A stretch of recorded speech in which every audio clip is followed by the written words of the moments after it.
ಕರೆಯುವುದಕ್ಕೆ ಒಬ್ಬೊಬ್ಬರಿಗೆ ಒಂದೊಂದು ಹೆಸರನ್ನಿಡುವವಳಿದ್ದೇನೆ.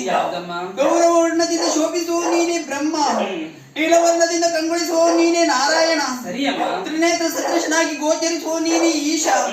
ಮಕ್ಕಳೇ, ಭೂತಕಲ್ಪದಲ್ಲಿ ಲಯವಾಗಿರುವ ಪ್ರಪಂಚವನ್ನು ಪುನರಪಿ ಸೃಷ್ಟಿಸಿ ಪಾಲಿಸಿ ಲಯಗೊಳಿಸುವುದಕ್ಕಾಗಿ ನಿಮ್ಮನ್ನು ಸೃಷ್ಟಿಸಿದ್ದೇನೆ.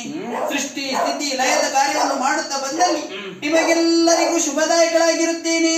ಜನನಿ, ನೀನು ಕೊಟ್ಟಂತಹ ಉದ್ಯೋಗದಲ್ಲಿ ಮೂರು ಮೂರ್ತಿಗಳಂತಹ ನಾವು ಪಾಲಿಸಿಕೊಂಡು ಬರುವಂತಹ ವೇಳೆ ನಮ್ಮ ಪಾಲಿಗೆ ಕಷ್ಟ ಬಂದರೆ ಏನ್ ಮಾಡ್ಬೇಕು ತಾಯಿ? ಓ ನನ್ನ ಮುದ್ದು ಕಂದ ಮಗಳಿರ, ನಾನು ಕೊಡುವಂತಹ ಕಾರ್ಯದಲ್ಲಿ ಮಗ್ನರಾದಂತಹ ಸಂದರ್ಭ, ದುಷ್ಟರಿಂದ ಕಷ್ಟ ಬಂದಲ್ಲಿ ಪ್ರತ್ಯಕ್ಷಳಾಗಿ ಅಥವಾ ಪರೋಕ್ಷಳಾಗಿ ನಿಮ್ಮ ಕಷ್ಟವನ್ನು ನಿವಾರಿಸುತ್ತೇನೆ, ಅದೃಷ್ಟಳಾಗುತ್ತೇನೆ. ಜಯ ಜಯ